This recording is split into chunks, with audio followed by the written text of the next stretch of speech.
Isang mapagpalang hapon po sa buhay ng bawat isa and welcome back to our online Sunday service. So ngayon po ay tayo ulit ay ah, nandito ngayon at nagkakasama-sama para magkaroon ng online Sunday service at mapag-aralan natin ang salita ng Panginoon. So, salamat sa Panginoon sa buhay ng bawat isa, yung mga kapatiran dyan na kanina pa nakaabang, no? Salamat sa Panginoon. So, kung kayo po ay nandyan, kayo po ay mag-comment lamang para kayo po ay ma-recognize na kayo ay present na ngayon sa ating online Sunday service. Amen. So, huwag nyo rin po kaligtaan na pangalan to, magtabi ng Biblia ninyo sa inyong tabi upang mamaya kung tayo po ay nag-aaral na ng salita ng Diyos, meron po kayo na mababasa personal, no? So, yun po, no? Um, Sige po, hintayin po natin yung ating mga kasama, no, sa um, pagdating, no, sa ating online Sunday service, no.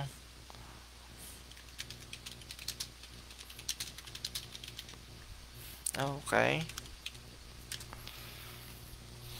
So, nasa na tayo? Okay. So, nandito na po si Tita Malu. Good afternoon po, Tita Malu. Good afternoon po, Tita Violet Jimenez. Ate Jean Pakumbaba, good afternoon. Tita Flor, good afternoon po sa inyo lahat. Ang salamat sa Panginoon sapagkat kahit tayo ay magkakalayo sa bawat isa, salamat sa Panginoon sapagkat tayo ay patuloy na nabibigyan ng pagkakataon na makapag-aralan, no, sa bawat isa at makapagpalakasan. So, gusto ko po kayong batiin ng advance Merry Christmas. So, nawa ang inyong Christmas celebration ay maging maganda sapagkat dito po sa aming bayan, I believe, no, kung hindi pa po nababago, dito sa Dasmariñas, Cavite, no, bawal ang Christmas party. So, kaya ang Christmas party ay sa kanya-kanyang pamilya lang. So, di ko lang po alam sa ibang churches paano nila idadaos yan. But then again, nabasa ko ito nakalipas na araw na bawal ang Christmas party kasi nga baka mawawala yung social distancing kapag, 'di ba, may mga games, ano pa ba, usong-uso ngayon yung 'di ba, yung nagsasabog ng pera, yung mga tipong ganon, kasama 'yun sa mga party ng mga parties. So, para sa kaligtasan ng bawat isa, nagkaroon ng municipal ordinance and I'm not sure if it is just municipal or that is Philippine-wide na bawal ang Christmas party. So, ngayon lang ako nakaranas ng December na walang Christmas party.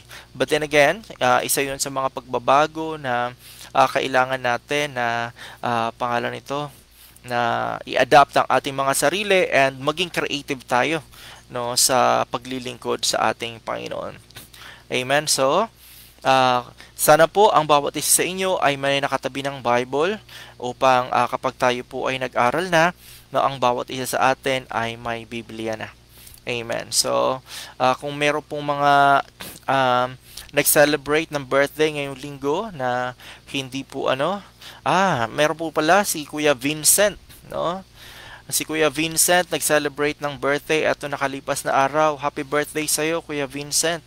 At kung merong iba pa dyan mga kapatira na nag-celebrate ng kanilang birthday na hindi nabanggit, happy birthday na lang sa inyo. Amen. So, tayo po ay dumako sa panalangin upang tayo po ay makapagsimula na. No? Bago nga po pala tayo magpatuloy, gusto ko ipaalala po sa inyo today is December 6 at ito po ang first Sunday natin. So normally ginagawa po natin ang communion every first Sunday of the month. So maghanda po kayo ng inyong red wine o kaya ng inyong grape juice at inyong skyflakes, no, para po tayo ay makapag Holy Communion. Kahit bagamat kayo po ay malayo, sama-sama po tayo, no, sa ating mga espiritu nakamakapag Holy Communion. Amen. So, tayo po ay manalangin. Sige po. Panginoon, salamat o dakilang Diyos sa hapong ito na kami ay minsan pa ay pinagsama-sama niyo o dakilang Diyos virtually upang kami ay patuloy na sama-sama na magpalakasan ng aming mga pananampalataya at pagmamahal sa bawat isa. Salamat o dakilang Diyos. Dumadalangin po kami, Panginoon o dakilang Diyos, na sa hapong ito patuloy po kayo, Panginoon, na kayo ang mangusap sa amin, kayo ang magsalita sa amin at magturo sa amin. At patawarin niyo po kami sa lahat ng aming nagawang kasalanan, sa isip, sa salita, sa gawa, sinasadya man o hindi. Linisin niyo po kami at gawing karapat-dapat, at ang inyong lingkod na gagamitin ng magsasalita, gabayan niyo po, Panginoon, gabayan niyo po siya at lukuban ng iyong Santong Espiritu, at ang kanyang labi ay punasan niyo o dakilang Diyos ng inyong langis, ng inyong banal na langis, Panginoon, upang ang lahat ng kanyang sasabihin ay magmumula sa iyo lamang. Salamat o dakilang Diyos. Ngayong hapon, Panginoon, o dakilang Diyos, patuloy po kami, Panginoon, na nagpapagabay at Lord, nagpapasama sa inyo, Panginoon. Turuan niyo po kami. In Jesus' mighty name, Amen. Amen. So, ang ating po pag-aaralan ngayong hapon ay nakasulat sa Pangalawang Korinto chapter 8 verse 1 to 15. Okay? So, buksan niyo po ang inyong mga Biblia. Pangalawang Korinto chapter 8 verse 1 to 15. Okay? So, ilagay ko po sa inyong pangalan nito sa inyong chat box para inyo pong makita. So, ayan, send ko po sa inyo. Pero alam ko po din nyo raw nababasa yan during live. No, not sure ako kung nababasa nyo yan during live. Pero kaya po ang sinasabi ko sa inyo before na tayo po ay magkasama-sama, umaasa ko na kayo ay may mga Biblia sa inyong tabi.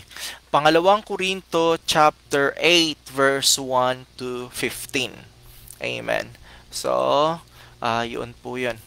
Amen. So, kung ready na po ang lahat, no, tayo po ay magpasimula na. Okay? So, sige po. Hold on. Please give me a sec. Sige po. Ito po ang salita ng Panginoon ngayong araw. Kapag ito po ay nakita nyo sa inyong mga Biblia, meron siyang title na Paano Dapat Magbigay ang Isang Kristiyano.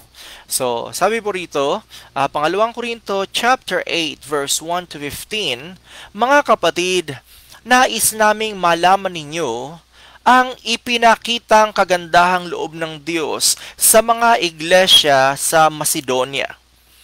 Dumanas sila ng matinding kahirapan at ito'y isang mahigpit na pagsubok sa kanila. Ngunit sa kabila ng kanilang paghihikahos, masayang-masaya pa rin sila at bukas ang palad sa pagbibigay. Sila'y kusang loob na nagbigay, hindi lamang sa abot ng kanilang kaya, kundi higit pa. Alam ko ito sapagkat mahigpit nilang ipinakiusap sa amin na sila'y bigyan ng pagkakataong makatulong sa mga kapatid na nangangailangan. At higit pa sa inaasahan namin. Ibinigay nila ang kanilang sarili, una sa Panginoon at pagkatapos ay sa amin ayon sa kalooban ng Diyos. Kaya't pinakiusapan namin si Tito, dahil siya ang nagsimula ng gawain ito, na kayo'y tulungan niya hanggang sa malubos ang pagkakawang gawa ninyong ito. Masagana kayo sa lahat ng bagay, sa pananampalataya, sa pagpapahayag, sa kaalaman, sa kasipagan, at sa inyong pag-ibig sa amin. Sikapin ninyong maging masagana rin sa pagkakawang gawang ito. Hindi sa inuutusan ko kayo, sinasabi ko lamang sa inyo ang pagsisikap ng iba upang masubok ang katapatan ng inyong pag-ibig. Hindi kaila sa inyo ang kagandahang loob ng ating Panginoong Hesukristo na kahit na mayaman ay naging dukha upang maging mayaman kayo sa pamamagitan ng kanyang pagiging dukha. Kaya ito ang payo ko. Mas mabuting ipagpatuloy ninyo ang inyong pag-iipon ng kaloob na sinimulan ninyo noon pang 1 taon. Kayo ang nanguna hindi lamang sa pagsasagawa nito kundi maging sa paghahangad. Kaya't tapusin na ninyo ito. Ang sigasig ninyo noon sa paghahangad na tumbasan ninyo ng sigasig na tapusin ang bagay na ito. Magbigay kayo ayon sa inyong makakaya.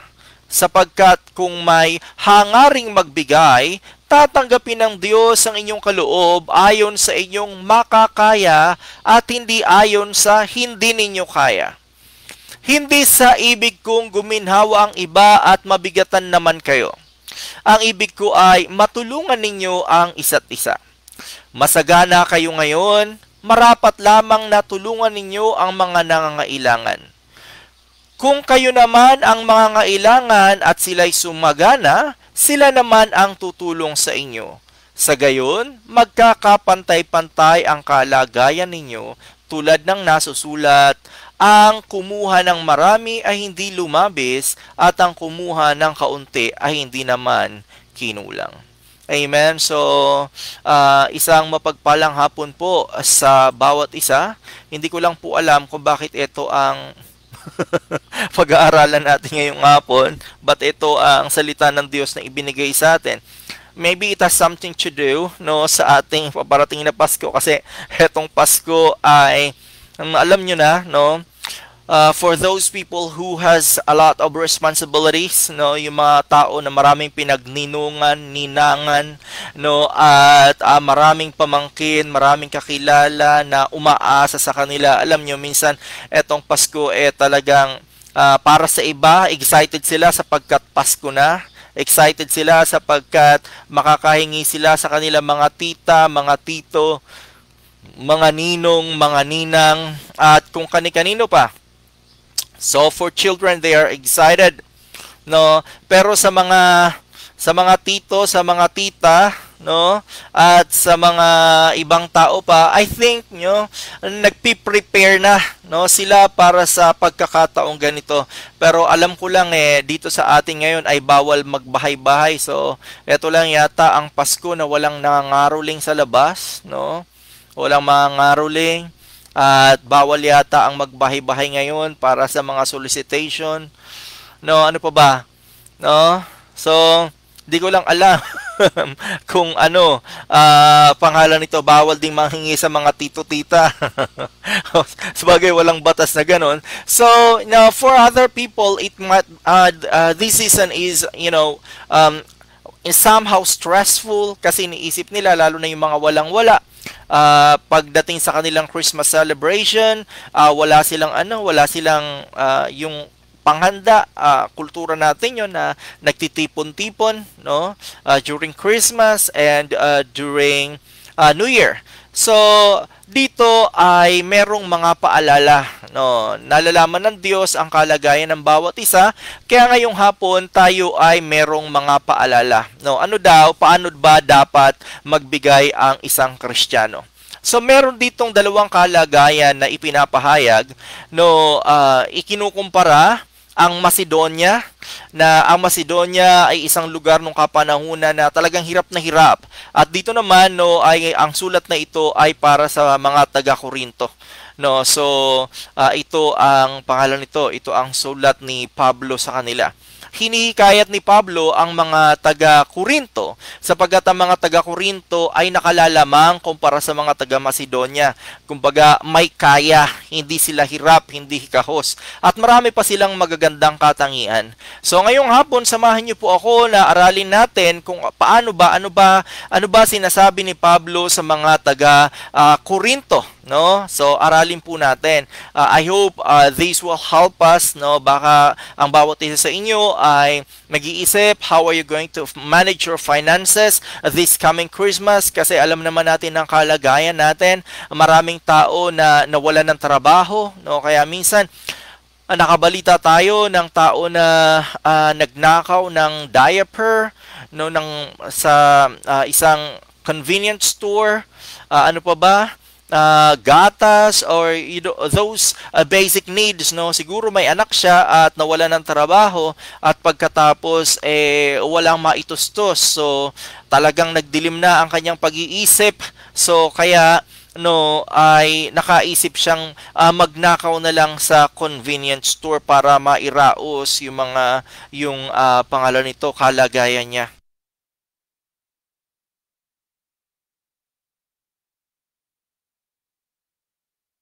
And then, good afternoon sa iyo, Kuya Argel. Tapos, maraming pamamaraan naman na pwedeng gawin. Pwede nyo masabi yun na marami naman pamamaraan. Bakit kailangan niyang magnakaw? Alam naman natin mga kapatiran, we need to be considerate kasi hindi lahat tayo ay pantay-pantay ang kaisipan at pantay-pantay ang kakayanan. So, kaya sa ating mga Kristiyano, nawa ang ganitong klaseng pagkakataon ay hindi, pangalan nito, hindi mabalitaan na mayroong isang mga kapatiran na nakakagawa ng ganito sapagkat yung mga kapatiran naman napabayaan yung kapatid na hindi tulungan. Ang ikinababahala ko lang dito, ay may mga tao na pumasok sa loob ng simbahan na ang talagang layunin nila ay pumunta lang doon at pagsamantalahan ang resources ng simbahan. Pagsamantalahan naman, Pastor, yes, may mga naranasan akong ganyan na nakasama namin sa loob ng simbahan, at ang kanilang objetibo lang talaga ay pangalan nito,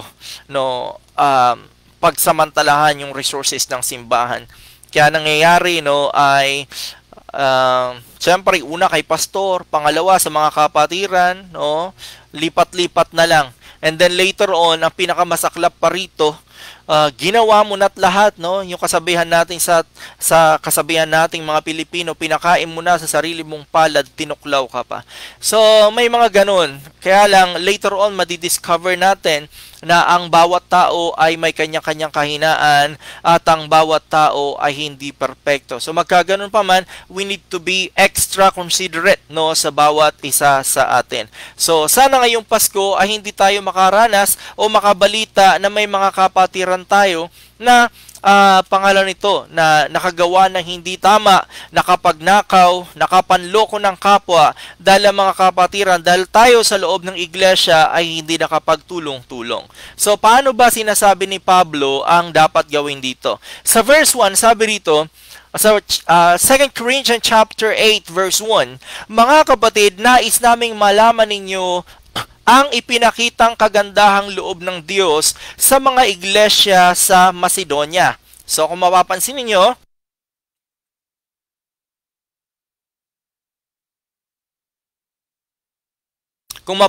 po ninyo, hindi lang isang iglesia. So meron silang pangalan nito, yung mga iglesia sa Macedonia ay nagtulong-tulong sila.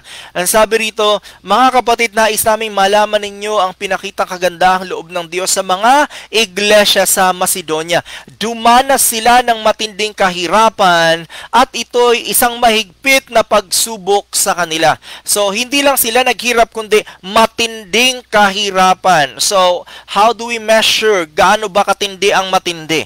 So, etong salitang ito ay matindi, But then again, as you can see from this sentence, bagamat dumaranas sa lugar nila ng matinding kahirapan, ang kagandahang loob ng Diyos ay hindi nagkulang sa kanila. Kaya in the first verse, sabi rito, nais naming malaman ninyo ang pinakitang kagandahang loob ng Diyos sa mga iglesia sa Macedonia.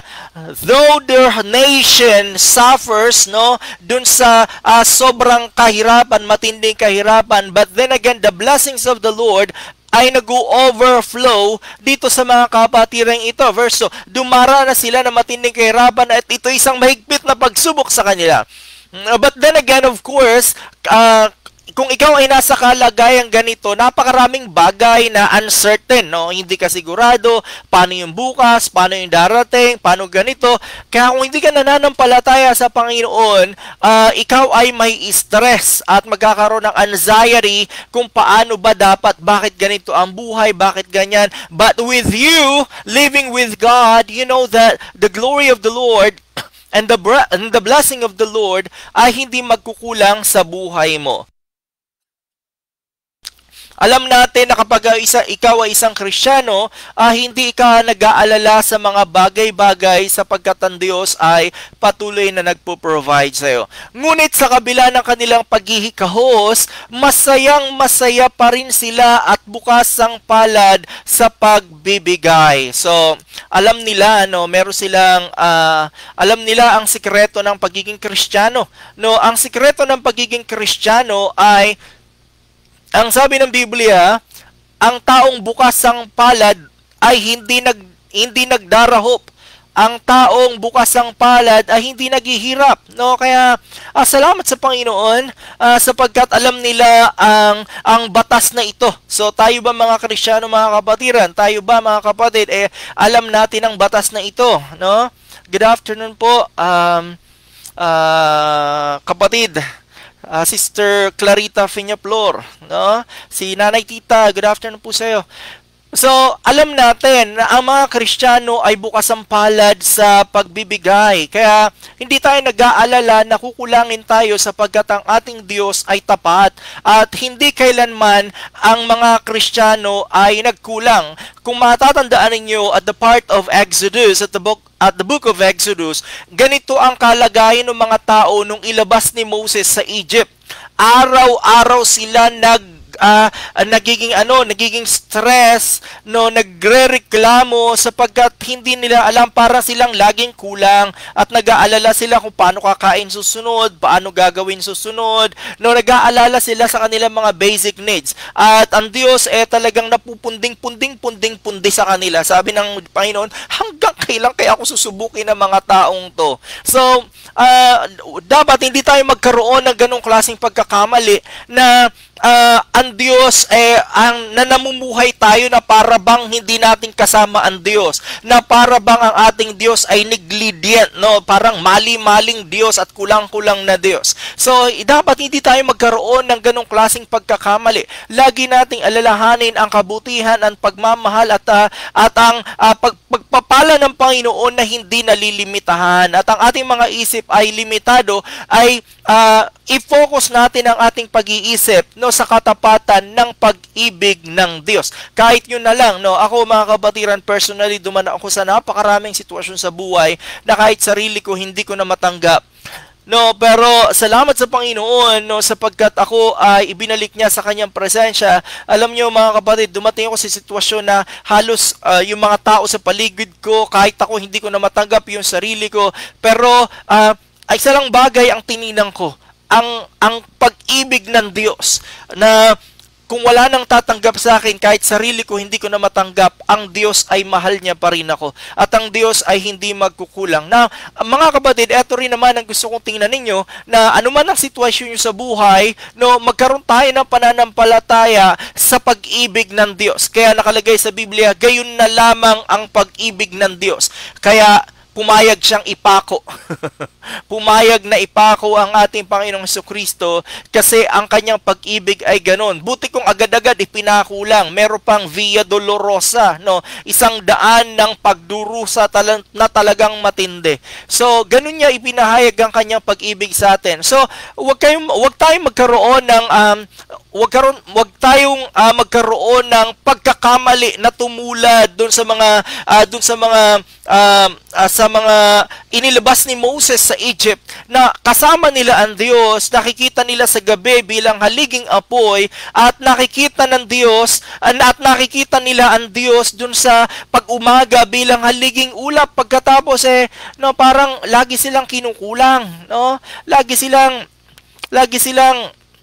alam mo yun, nag-aagam-agam kung paano, bakit ganito. So we need to learn how to be content, Paano tayo maging kontento sa presensya ng ating Panginoong Diyos. Amen. So, magtiwala tayo sa ating Diyos. Kaya dito sa parte ng mga taga-Macedonia, bagamat sila ay ang kanilang lugar ay dumaranas sa matinding paghihirap, pero kung mapapansin niyo, eto mga taga-Macedoniang ito ay nanatili silang masaya at excited pang tumulong. It means yung blessing ng Panginoon ay overflowing. evident yun sa kanila.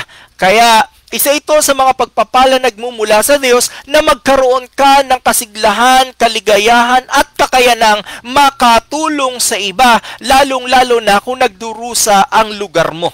Amen. Kaya sabi rito, verse 3, sila'y kusang loob na nagbigay, hindi lamang sa abot ng kanilang kaya, kundi higit pa.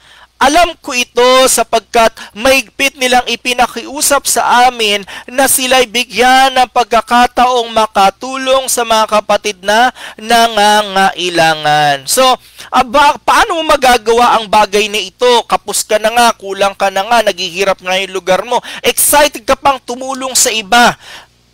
Alam nila ang prinsipyo ng pagpapala. No, meron siyang return. No, kaya pumapasok rito yung siksik-liglig at umaapaw, no? Kasi, syempre, natural, ang pera ibibigay sa loob ng simbahan at ang simbahan nagmamanage nito. Ngayon, hindi naman tayo, mga kapatid, hindi tayo gaano nagkikita-kita sa loob ng simbahan, no? At kayo ang simbahan. Ang bawat isa sa atin ay simbahan.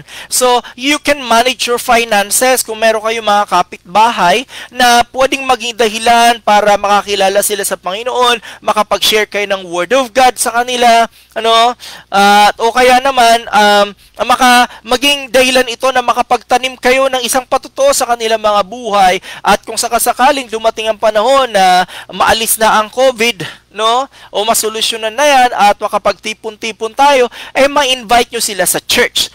Yung mga tipong ganun, mga kapatiran. So, yun, sabi rito, wag po kayong magdadamot pagdating sa gawaing iglesia, pagdating sa gawaing simbahan, kasi ang Diyos ay sinusukat niya yung ibinigay ninyo at ibinabalik niya yun sa inyo ng higit pa, siksik, liglig at umaapaw. Kaya at ang sukatan ng Diyos, hindi siya katulad ng sukatan natin. Ang sukatan natin ay di siksik, liglig at umaapaw pala yan. Nagbigay ng 100, di siksikin yan 100 pabalik, gawing 150. Hindi po ganun yun. Good afternoon sa iyo, Kuya Vincent. Belated happy birthday. So, ang Diyos ay sinusukat niya yan sa puso mo, sa puso natin, sa kakayanan natin, doon sa effort natin, no? Kasi alam niyo mga kapatid, hindi ito yung gaano ba karami ang iyong binigay o gaano kakaunti ang iyong binigay. Ang Panginoon ay tinitingnan ng puso. Say for example, you have billions in your bank, but then again, meron ka billion sa bangko, pagkatapos nung tumulong ka, magkano lang naman, di ba? Naka-apekto ba yun sa'yo? Masyado bang meaningful yun sa'yo? Baka nga hindi mo naramdaman yun. Naalala ko merong isang pastor nag-preach noon, sabi niya, huwag kang magbibigay na walang hapdi. Huwag kang magbibigay ng tira-tira, o kaya huwag kang magbibigay ng walang halaga sa'yo. No? Nakuha niya yun sa prinsipyo ni Haring David. No? Huwag kang magbibigay na walang halaga sa'yo. So yun, kasi doon tinitingnan ng Panginoon, no, doon niya sinusukat yun at doon niya ibinabalik yun sa'yo. Amen?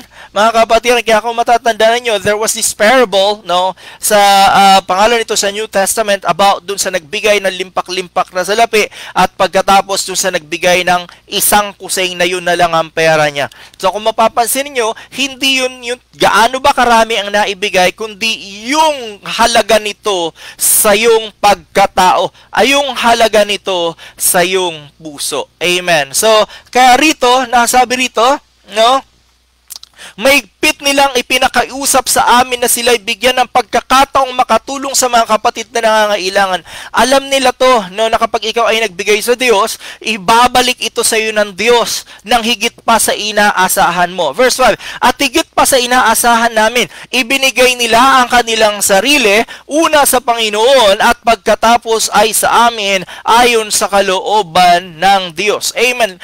Nakakatuwa itong paglilingkod ng mga taga-Macedonyang ito, sapagkat talagang grabe yung kanilang pag-ibig sa Diyos, marubdob, No, hindi nila kine-question ng Diyos. Bakit Lord naghihirap kami? Bakit Lord dito sa lugar namin mahirap? Bakit Lord marami kaming pinagdadaan ng ganito?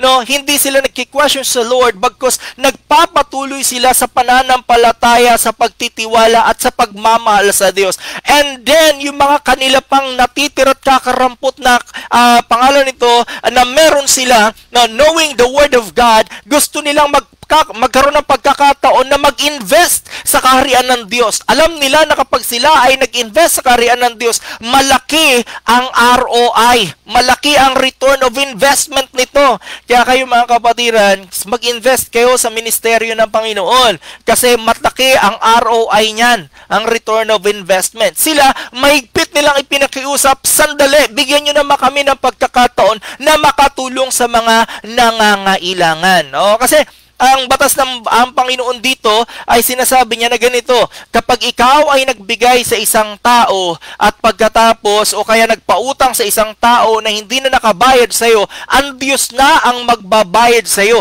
Para bang ikaw ay nagpautang sa Diyos na ang Diyos ang magbabayad nito sa iyo. Eto mga taga-Macedoniang to, magaling ang kanilang leader, magaling magturo.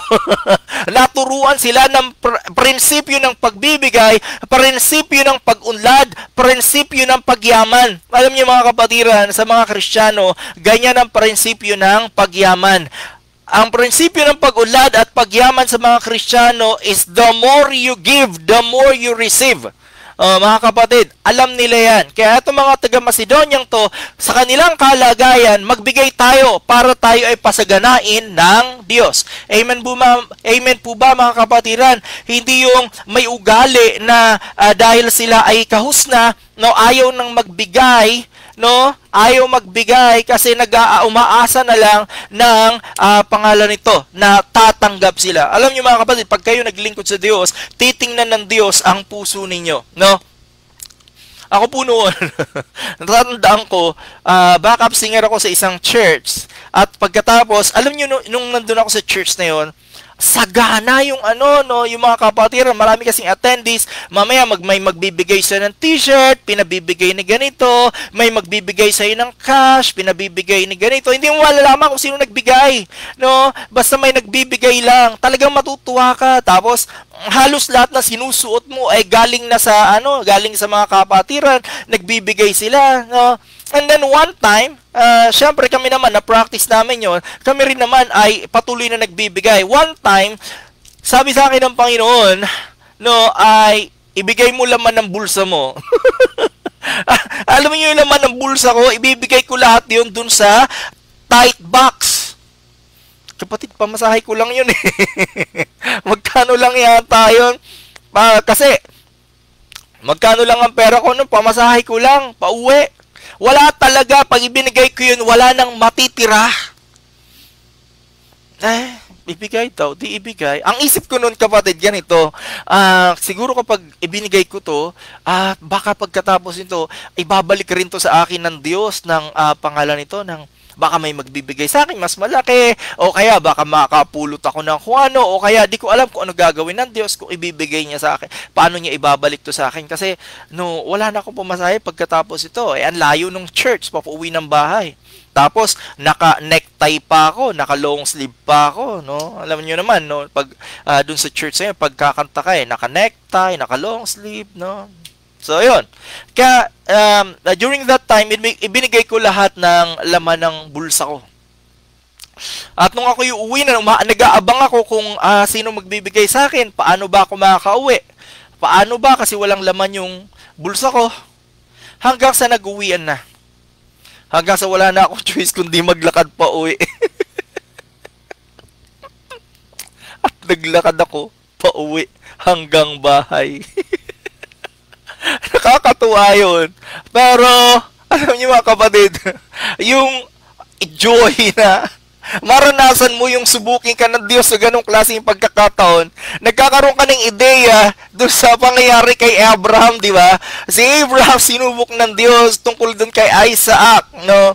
Dali mo yung anak mo doon sa Mount Moriah, ialay mo doon, no? Masyadong maliit na example ko ikukumpara, kaya lang, yun lang ang meron ka, no? At akala mo bibigyan ka ng Diyos. Naglakad ako pa uwi. Oh my gulay. But then again, no, napakasarap alalahanin na meron ka mga ganong klaseng kasaysayan ng katapatan ng pagsubok sa'yo ng Panginoon. Amen? So, nakakatuwa yun. So, it's a good story after all. Maalala mo, na naka-long sleeve ka, naka-necktie ka, naka-balat kang sapatos, naglalakad ka pa uwi. Kumusta ka naman? Nakakatuwa siya. Wala na way. So, ganun po ang mga pag minsan sinusubok tayo ng Panginoon, tinitingnan ng Panginoon yung intent ng ating puso kung tayo talaga ay susunod sa Kanya. Amen. So, next, sabi rito, verse 6, kaya pinakiusapan namin si Tito dahil siya ang nagbigay ng nagsimula ng gawain ito, na kayo tulungan niya hanggang sa malubos ang pagkakawang-gawang ninyong ito. So, dito si Titus, no, ang kanyang trabaho, no, ay siya yung nagmamanage ng gawain ito. No, taga-encourage, taga-paalala sa mga kapatiran, no, yung inyong mga pledge, yung inyong mga gustong ibigay, no, ibigay na ninyo, taga-lista, no, taga-kolekta, taga-paalala. No, sabi rito, kaya't pinakiusapan namin si Tito dahil siya ang nagsimula ng gawain ito. O siya pala nag-initiate nito, na kayo'y tulungan niya hanggang sa malubos ang pagkakawang gawa ninyong ito. Masagana kayo sa lahat ng bagay. O eto, eto mga taga-Korintong ito, sabi ni Paul, masagana kayo sa lahat ng bagay, sa pananampalataya, sa pagpapahayag, sa kaalaman, sa kasipagan, at sa inyong pag-ibig sa amin. Napakagandang church nito. Kung ikaw ay pastor, mapunta sa ganitong klaseng simbahan, ay ayahay. Hindi gaanong mabigat kasi kalahin mo, no, maunlad sila, masagana kayo sa lahat ng bagay. Talagang ang the word is masagana, no?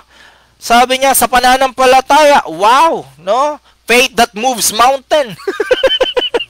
No? No, sabi masagana kayo sa pagpapahayag. Hala, hindi lang sila, hindi lang mga disciples yung nagpapahayag, kundi yung mga kapatiran nagpi-preach din, no? Sa kaalaman.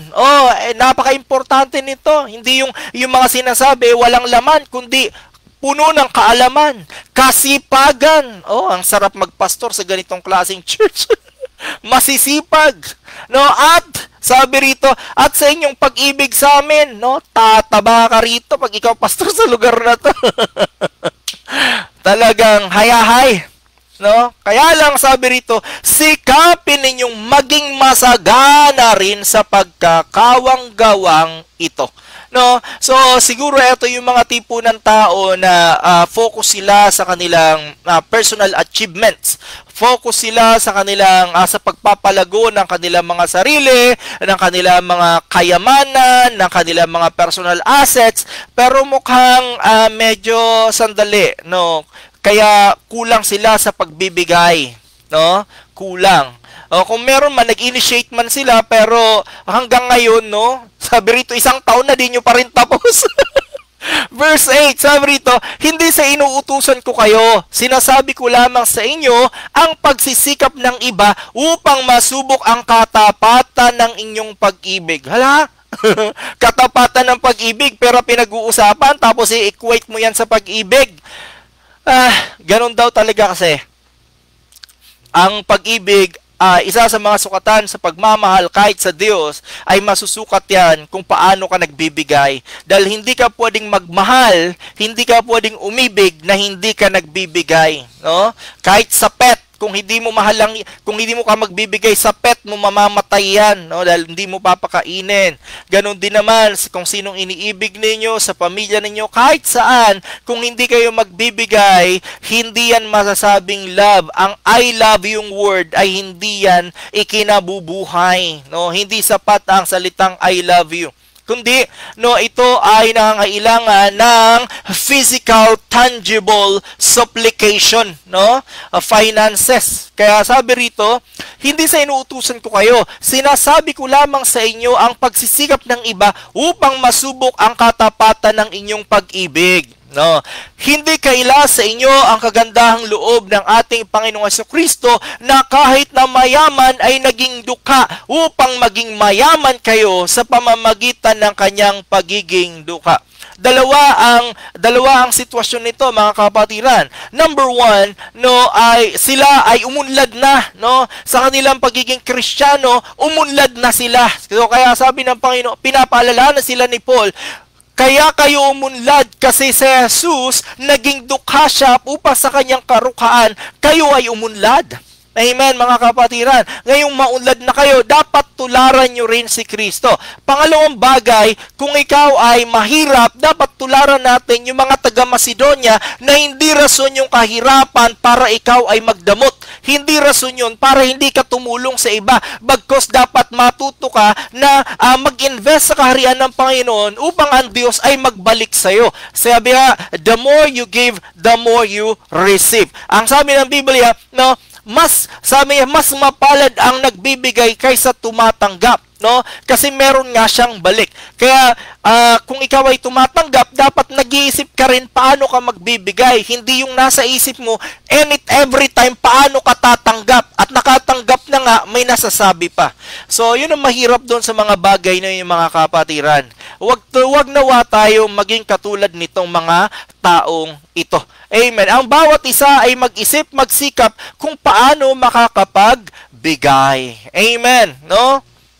So, nasa na tayo? Buti na lang, online to.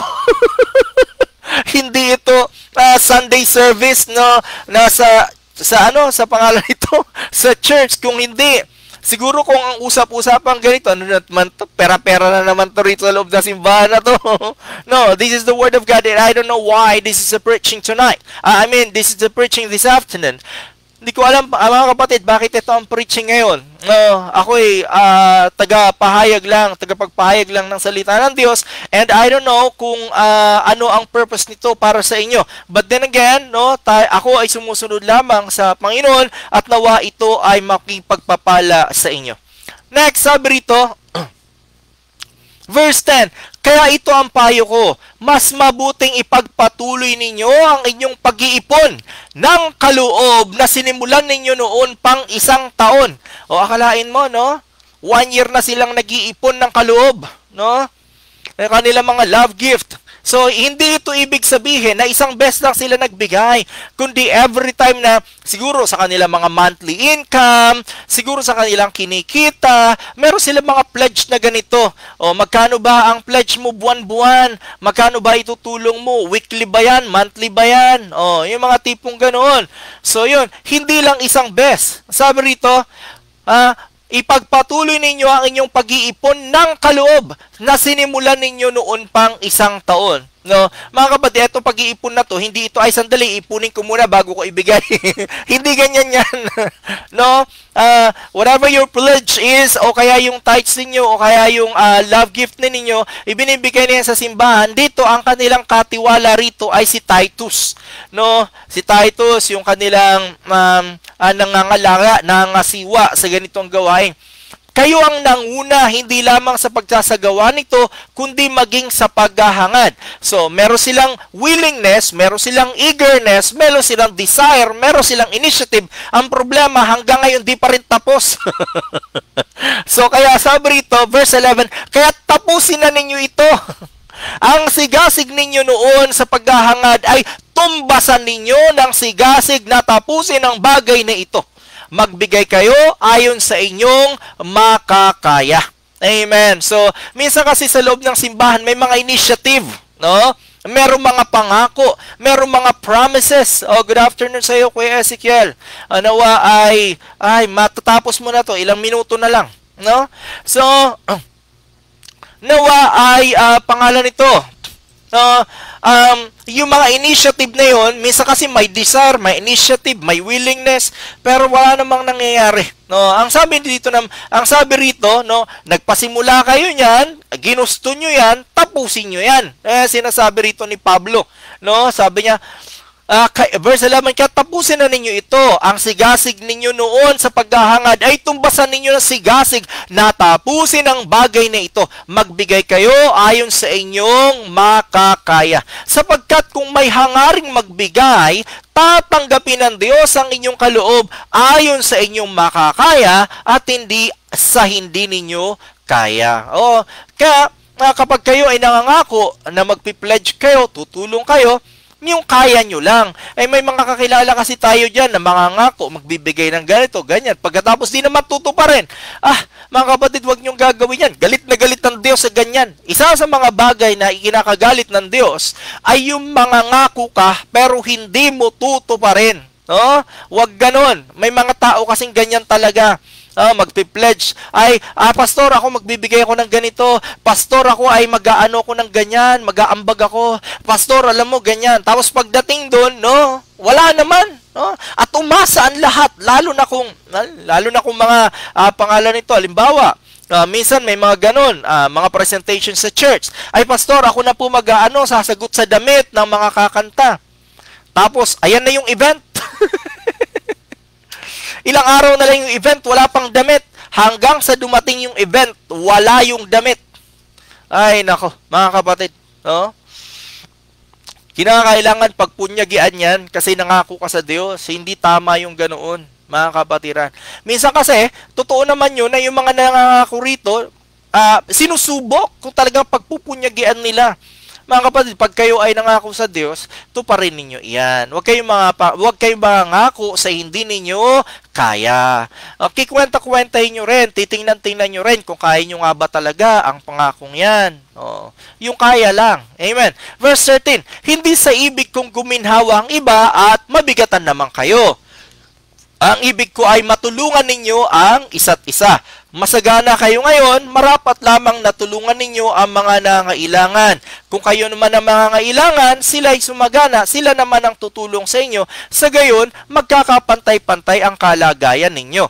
So magkakaroon ng balance, yung mga kapatiran na meron, magko-contribute para kung sakasakaling yung may mga kapatiran sa simbahan na nangangailangan, may maitutulong din naman. Pero naranasan kasi namin to. Nagkaroon kami ng contribution ng ganyan. Kasi nga, para dun sa mga nangangailangan. Ay, nako. Yung mga nangangailangan nyo, yun ang sinasabi ko na pumapasok lang sa loob ng simbahan. Sinasamantala lang yung resources ng simbahan. Pumasok sa loob ng simbahan, umaasa na lang ng umaasa dun sa bigay. At pagkatapos, ang sabi namin dun, pag unti-unti na ibalik yung nahiram para pag may nangangailangan namang iba, meron naman na makahiram. Hindi na binalik hanggang sa wala na. So, kaya tawag niyan. May mga tao talagang ganon. May mga taong ganon na tapos mangungutang sa isang kapatiran. Pagkatapos, ayan na yung deadline, yung isang kapatiran naman ang uutangan. Pagkatapos, pasusobrahan para may pambayad dun sa inutangang isang kapatiran. Meron naman siya palaki ng palaki ang utang hanggang sa lahat ng kapatiran hanggang nagulo ang simbahan sa ganitong klaseng sitwasyon. Huwag namang ganoon. Huwag ganoon. Dahil nakakabigat sa simbahan. Nakakabigat. Pag merong mga ganito mga kapatid na mga kapatiran na na dapat maging wise kayo. Matuto kayo na tumulong, pero matuto rin naman kayo magpahindi kapag tamad na. Kapag umaasa na lang at iginigisa na tayo sa sarili nating taba, matuto kayong humindi, mga kapatid. Kasi pangungunsinti na yan at hindi tayo makakatulong. Magiging problema lang yan ang buong simbahan. Okay, so sabi rito, verse 13, hindi sa ibig kong guminawa ang iba at mabigatan naman kayo. Ang ibig ko ay matulungan ninyo ang isa't isa. Masagana kayo ngayon, marapat lamang natulungan ninyo ang mga nangangailangan. Kung kayo naman ang mga nangangailangan, sila'y sumagana, sila man ay tutulong sa inyo. Sa gayon, magkakapantay-pantay ang kalagayan ninyo tulad ng nasusulat.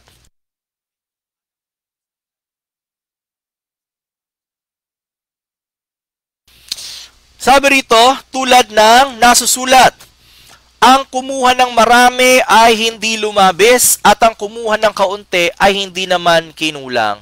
So kung mapapansin niyo, merong balance sa loob ng simbahan, no? So yung mga kapatiran na meron ay nakakatulong dun sa mga nangangailangan, at yung mga nangangailangan naman, hindi dahil nangangailangan ka na, hindi ka na magbibigay, hindi ka na magpupursige, puro ka lang tanggap, puro ka amen. Tandaan mo na kapag ikaw ay nagbibigay sa harapan ng Diyos, bumabalik yan. Ano babalik sa iyo kung hindi ka magbibigay? Kaya halimbawa, katulad niya, nakatanggap kayo ng tulong mula sa kung kanino, saan, sa gobyerno, no? Kahit kanino pa yan, yung tithes niyan, i-tithes nyo para ang Diyos ay magbalik sa inyo. Para ganoon, huwag yung ang ugali kasi ngayon, no, yung mga ayuda, yung mga tulong, yung mga kung ano natanggap nila, kanila lahat 'yon. Hindi magbibigay sa simbahan. Kaya mangyari pag naubos na 'yon, nganga na naman, mga kapatid. So dapat marunong tayo ng prinsipyo ng investment sa kaharian ng Diyos, no? Para ang pagpapala ay umikot, mga kapatid. Amen po ba? Hindi dahilan na mahirap ka, hindi ka na pwedeng magbigay, no? Pag hindi ka na nagbigay, that's the end of it, no? Doon nga nakikita ng Diyos, no, kung gaano mo siya kamahal, kasi bagamat yung prinsipyo ng isang kusing, baka yun na nga lang yung sa'yo, binigay mo pa, di ba? No? So yun, mga kapatiran, yan ang tungkol sa pagbibigay. So siguro ngayong Pasko, meron kayong mga kapitbahay, meron kayong mga kakakilala na dapat bigyan, no, na ibibigay ng Diyos sa inyong isipan, sa inyong puso. So pagsumika pa na makatulong, mga kapatid. Para sa loob ng ating simbahan, tayo po ay na nag-iipon ngayon, no, para sa ating pangalan nito, church building, kasi as of the moment, salamat sa Panginoon, sumakto rin naman sa pandemya na walang church service kasi wala po tayong church building. So, as of the moment, tayo po ay nag-iipon, no, upang kung kaloobin ng Panginoon matapos ang pandemya, no, ay magkaroon tayo ng church building. Nagpapasalamat tayo sa Panginoon kasi meron po tayong merong nagpapahiram sa atin na bakanting lote na pwedeng mapag-ipunan, open siya, walang building, kasi ngayon dapat ang church, kung merong gathering, dapat open talaga, no, para maiwasan yung pagkakahawa-hawa kung meron man. Mas pangalan nito, advisable open ang area sa worship service para tayo ay makapaglingkod sa Panginoon. So ano kailangan nyo dalhin? Payong. Baka umulan no? Ay mga tipong ganon kasi open area siya. So idalangin natin sa Panginoon na tayo ay patuloy na pagpalain at may mga tumulong at may mga mag-pledge na makabili rin tayo ng ating sariling lupa at sariling building upang tayo ay magsama-sama na makapanambahan. Amen. So, salamat sa Panginoon. Nawa ang preaching na ito ay nakatulong sa bawat isa. Technically, no, ako po ay di ko alam kung para saan ito. But eto ang preaching ngayong hapon. Kasi online po tayo, hindi ko alam kung ito ay para kanino, para sa atin ba lahat, para kung kanino man dyan. At lalo na ngayong Kapaskuhan, kasi walang magbabahay-bahay, bawal, walang mga ngaroling, walang Christmas party. So ngayon ay mag-isip na lang kayo kung sino ririgaluhan ninyo, kung sino pagpapalain ninyo, sino tutulungan ninyo, no, para may patuloy nating ma-share ang diwa ng Pasko. Amen. So again, advance Merry Christmas po sa bawat isa. Sige po, ngayon po ay dadako tayo sa banal na hapunan. Kunin na po ninyo ang inyong mga juice, no? Ang inyong mga red wine. Nandito na ang ating red wine. Nandito po sa akin ngayon. At nandito ang tinapay, so prepare nyo na rin po yung inyo para tayo po ay sama-sama na dumako sa banal na hapunan. Sige po, magpasalamat po tayo sa salita ng Panginoon at pagkatapos ito, dumako tayo sa mga paalala tungkol sa banal na hapunan. Panginoon, salamat o dakilang Diyos sa patuloy na pagtuturo nyo sa amin, sa patuloy, Panginoon, na pagpapaunlad sa aming mga kaalaman.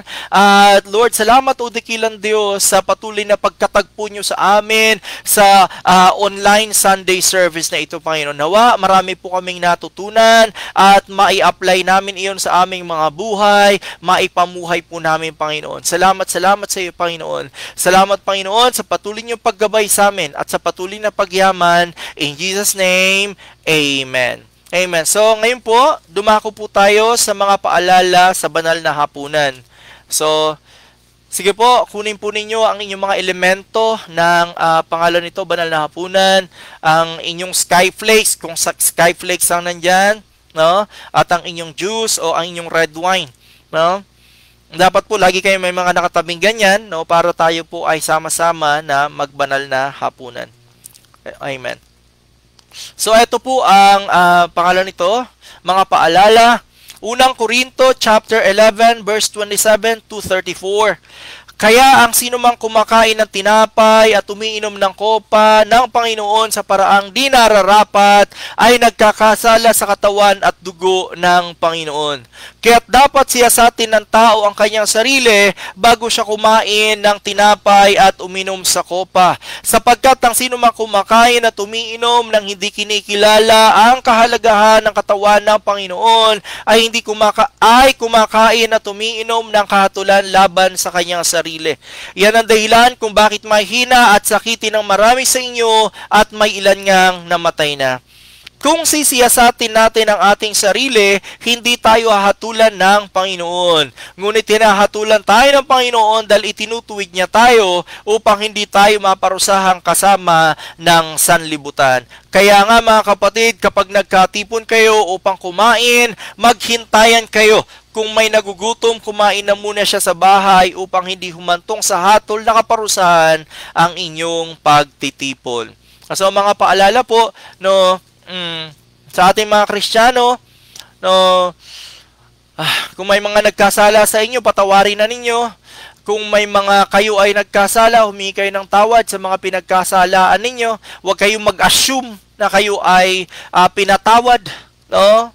Dahil kayo ay minsan kasi tayo ang paghingi natin ng tawad ay hindi verbal.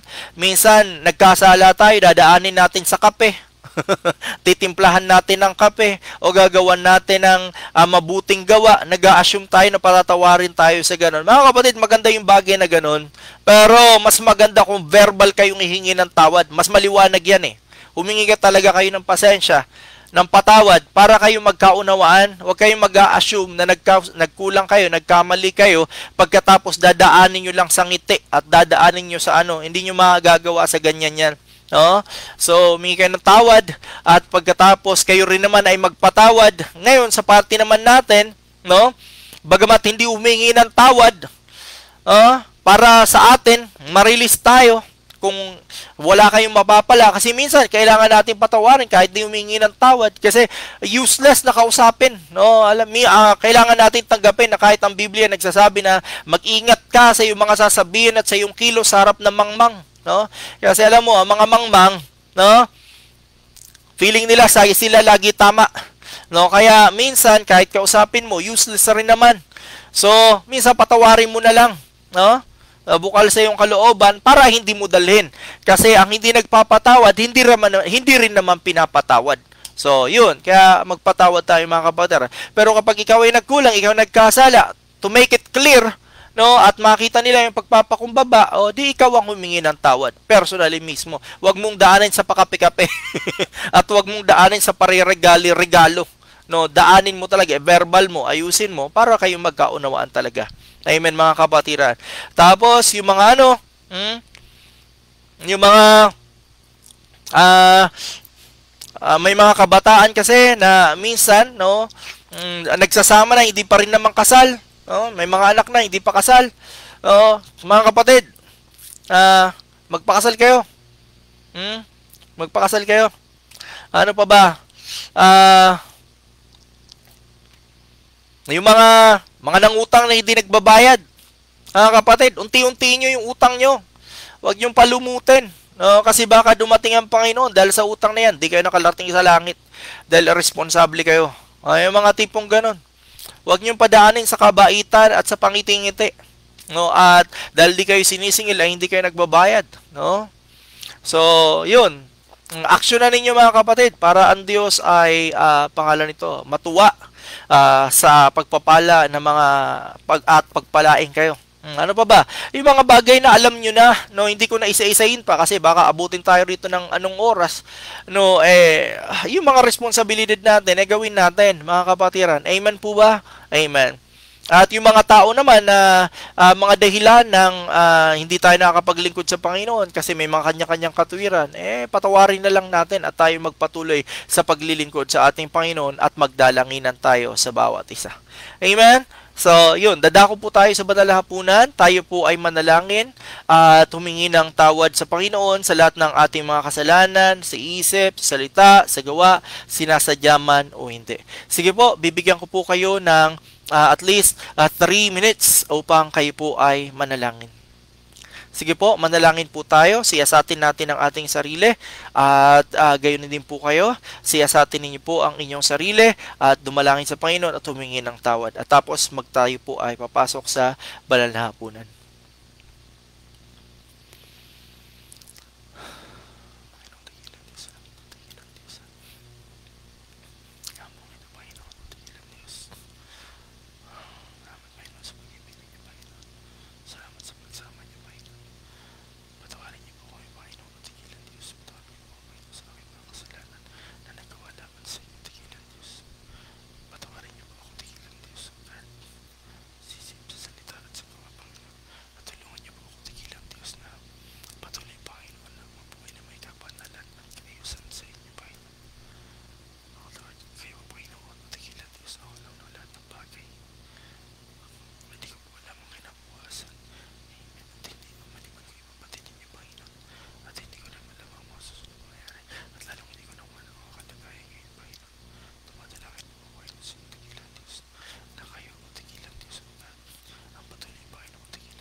Panginoon, salamat o dakilang Diyos sa hapong ito o dakilang Diyos na kami o dakilang Diyos ay nagkasama-sama sa banal na hapunang ito dakilang Diyos. Lord, minsan pa kami o dakilang Diyos ay nagpapasiyasat sa inyong harapan o dakilang Diyos. Siyasatin niyo po kami, Panginoon. Siyasatin niyo po, Panginoon, aming puso, ang aming isip, ang aming pagkatao, Panginoon. Dumadalangin po kami, Panginoon, sa inyo o dakilang Diyos na linisin niyo po kami, Panginoon.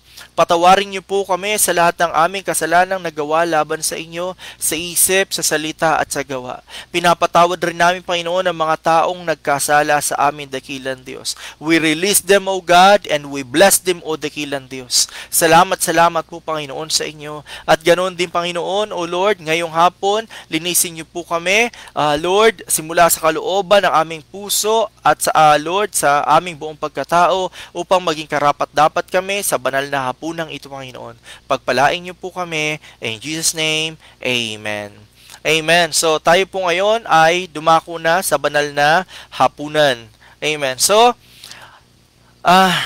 basahin po natin, Aklat ng Juan, chapter 6, verse 53 to 59. Ang sabi po rito, sinabi ni Jesus, pakatandaan ninyo, malibang kainin ninyo ang laman ng anak ng tao at inumin ang kanyang dugo, hindi kayo magkakaroon ng buhay. Ang kumakain ng aking laman at umiinom ng aking dugo ay may buhay na walang hanggan. At muli ko siyang bubuhayin sa huling araw, sapagkat ang aking laman ay tunay na pagkain at ang aking dugo ay tunay na inumin. Ang kumakain ng aking laman at umiinom ng aking dugo ay nananatili sa akin at ako naman ay sa kanya. Isinugo ako ng buhay na Ama at ako'y nabubuhay dahil sa Kanya. Gayon din naman ang sino mang kumakain sa akin ay mabubuhay dahil sa akin. Ito ang tinapay na bumaba galing sa langit, hindi ito tulad ng kinain ng inyong mga ninuno sa ilang. Namatay sila kahit na kumain niyon. Ang kumakain ng tinapay na ito ay mabubuhay magpakailanman. Amen. So, salamat sa Panginoon sapagkat tayo ay parte ng kalooban ng Diyos, ng plano ng Diyos na magkaroon ng habang buhay or eternal life, no? Kaya napakahalaga na tayo ay magkaroon ng Holy Communion kasi sabi rito kapag kumain ka ng tinapay na to, ikaw ay mabubuhay magpakailanman. Amen. So, idalangin natin ang ating mga elemento. Panginoon, pagpalain niyo o dakilang Diyos sa mga elementong ito. Lord, ang alak at ang tinapay, Panginoon, na aming pagsasalu-saluhan, maging mga kapatiran na may tinapay at alak na inihanda, pagpalain niyo po iyon, dakilang Diyos. Upa ito, dakilang Diyos, ay maging party, Panginoon, at maging, Lord, elemento ng banal na hapunan, o Panginoon. Salamat, Panginoon, sa inyo. Pagbanalin niyo po ang mga elementong ito, at gawing karapat-dapat. In Jesus' name, Amen. Itaas po natin ang ating mga tinapay at tayo po ay magsimula na sa banal na hapunan. Unang Korinto chapter 11 verse 23 to 24. Sapagkat ito ang turo na tinanggap ko mula sa Panginoon at ibinibigay ko naman sa inyo. Noong gabing siya ipagkanulo, ang Panginoong Hesus ay dumampot ng tinapay, nagpasalamat at pinagpira-piraso iyon at sinabi, ito ang aking katawan na inihahandog ko para sa inyo. Gawin ninyo ito bilang pag-alaala sa akin. Taas po natin. Panginoon, salamat sa tinapay na ito. Salamat sa iyong katawan na nabayubay sa krus ng Kalbaryo. Dahil sa iyong mga, Lord, dahil sa iyong mga sugat at inyong mga latay, kami ay gumaling. Nang dahil sa inyong paghihirap, kami ay sumagana. Salamat sa pag-ibig ninyo, Panginoon. Pagpalain niyo ang elementong ito at ang magpapartek ng banal na hapunan. In Jesus' name, Amen. Kainin po natin na sabay-sabay.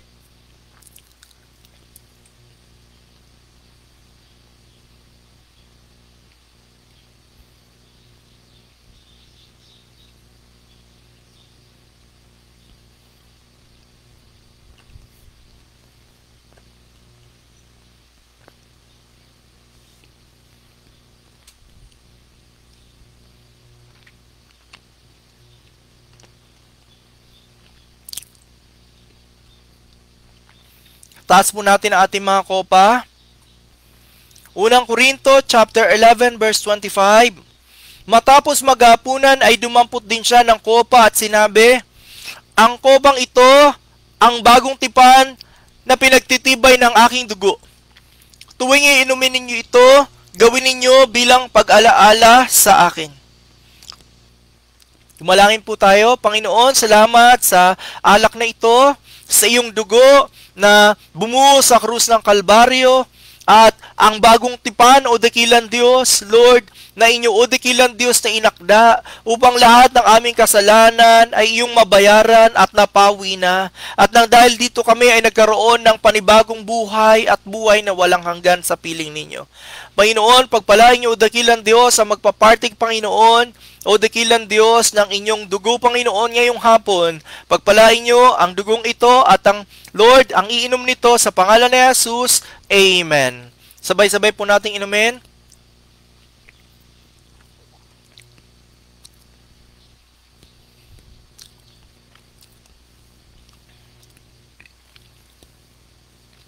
Bilang pagtatapos, unang Korinto chapter 11 verse 26. Sapagkat tuwing kakain kayo ng tinapay na ito at iinom sa kopang ito, ipinapahayag ninyo ang kamatayan ng Panginoon hanggang sa kanyang muling pagparito. Amen. So every time po tayo na nag-take ng banal na hapunan, ipinapahayag natin ang katagumpayan ni Jesus sa krus ng Kalbaryo. Ang bawat isa nawa sa atin, katulad ng ating Panginoong Jesus, sa panahon ng pagsubok at sa panahon ng mga pinapagawa sa atin ng Panginoon, ang lahat ng ating misyon ay magawa nawa natin, mapagtagumpayan natin, at sama-sama tayong humarap sa ating Diyos na tayo ay mga mabuti, tapat, at sabi niya, good and faithful servants of the Lord our God. Salamat po sa inyo, at nawa ay gawin natin ang lahat ayon sa ating pagkatawag ng may excellency, no? Excellent, good, and faithful. So, pagpalain po tayo ng Panginoon. Minsan pa, iniiwan ko sa inyo ang kapayapaan, ang pagpapala, at ang pagsama ng Santong Espiritu. Ang kagalingan, at ang karunungan, at kung ano man ang inyong hiling ngayong hapon, sangayon sa kalooban ng Panginoon, matupad nawa iyon. In Jesus' name, Amen. Let's pray. Panginoon, salamat o dakilang Diyos sa hapong ito, Panginoon, na kami ay nagkasama-sama sa online Sunday service na ito, dakilang Diyos. At nawa, Panginoon, ang bawat isa sa amin ay napagpala ng inyong mga salita at ng banal na hapunang ito, dakilang Diyos. Nawa, ang bawat isa ay nakapag-partake, Panginoon. Salamat sa inyo, o dakilang Diyos. Dumadalangin po kami, Panginoon, na mas lalo niyo po kaming pagtibayin sa aming mga pananampalataya at maging maayos sa aming mga pamumuhay. Patuloy nawa na makakitaan ng pamumuhay ng isang totoong Kristiyano. At bigyan niyo po kami, Panginoon, ng kagalingan at katagumpayan, o dakilang Diyos, sa lahat ng aming sa lahat ng pagsubok sa aming mga buhay, at nawa magawa namin, Panginoon, ang aming mga tungkulin sa ministeryo ng may kagitingan, ng may kasiglahan at kaayusan at katagumpayan sa pangalan ni Jesus. In Jesus' name, Amen. Ang pagpapala at ang pag-iingat at ang kapayapaan ng Panginoon ay sumabawat isa. This is your pastor, Pastor Henry, signing off. God bless everyone.